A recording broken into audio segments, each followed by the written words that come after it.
either process. I did some regression analysis of key success factors. When I was the prime ministerial candidate, 2023, all that we're talking about exist, but against all odds, I won.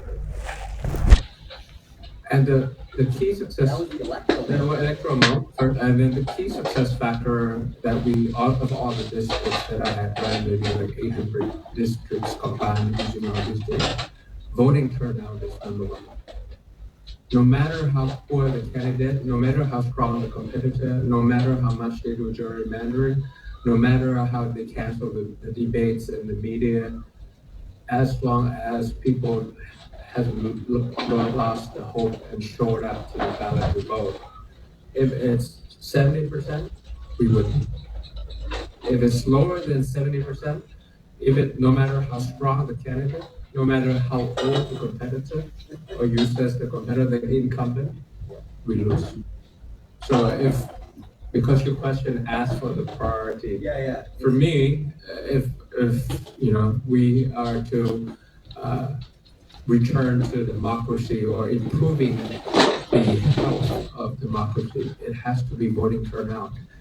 And the autocrats also know this. So that's why they are trying to drive the voting turnout down through voter suppression and voter fatigue by making politics as crazy as possible. It could be about Haiti, it could be dogs, it could be about Puerto Rico, it could be about a lot of things back home in Thailand also, that they feel like this is such a dramatic thing that I don't want to get involved. Right.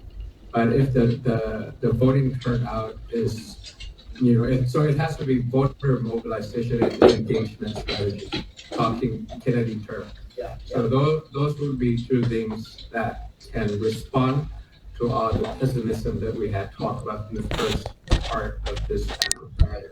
Voter mobilization and engagement strategies to make sure that people feel like they're going to go out and vote when the time comes.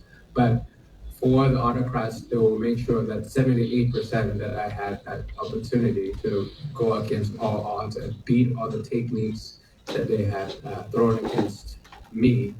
They will make sure the voting turnout is lower than 70% all the time going forward. So that's a new ball game that I need to fight as a coach now.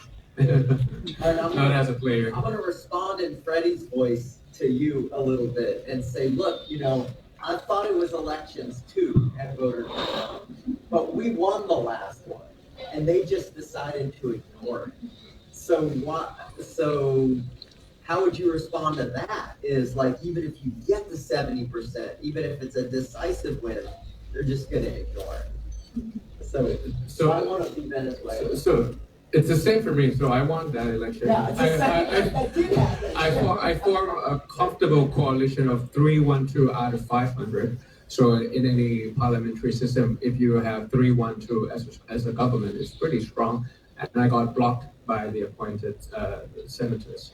So yeah, it goes back to the point that I made. All these politics of appointed. When you're appointed by someone, you respond to that person who appointed you, whether directly or indirectly.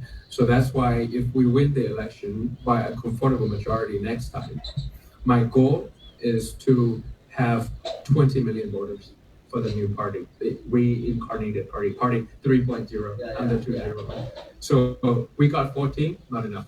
We have to win more. It has to be 20. And once you have enough number of parliament, that's when you're starting to change laws on the origin, on the transparency, and on accountability of those people who will stop you outside of it. Yeah. So it has to be a two-step process. So in the back of your mind, you're thinking that that legitimacy really is still there. If you can demonstrate overwhelming popular support, that just will carry the day, because people will have to respect that. And laws can be amended anytime. So now the law was set in stone by the product of military coup. That's why they did it like that. But now if we have enough representation in the parliament, like a sizable amount of representation in the parliament, nothing's going to stop us. At least we'll show off a quorum, that's for sure. And then finally, you could finally make sure that the Constitution and the electoral laws is more fair and more democratic, but that's going to take time. So it's winning election to do it every possible way that it's not possible. Don't vote. It's not possible. That's what they're trying to do. So it has to be a two-step process, a two-pronged approach. That's a terrific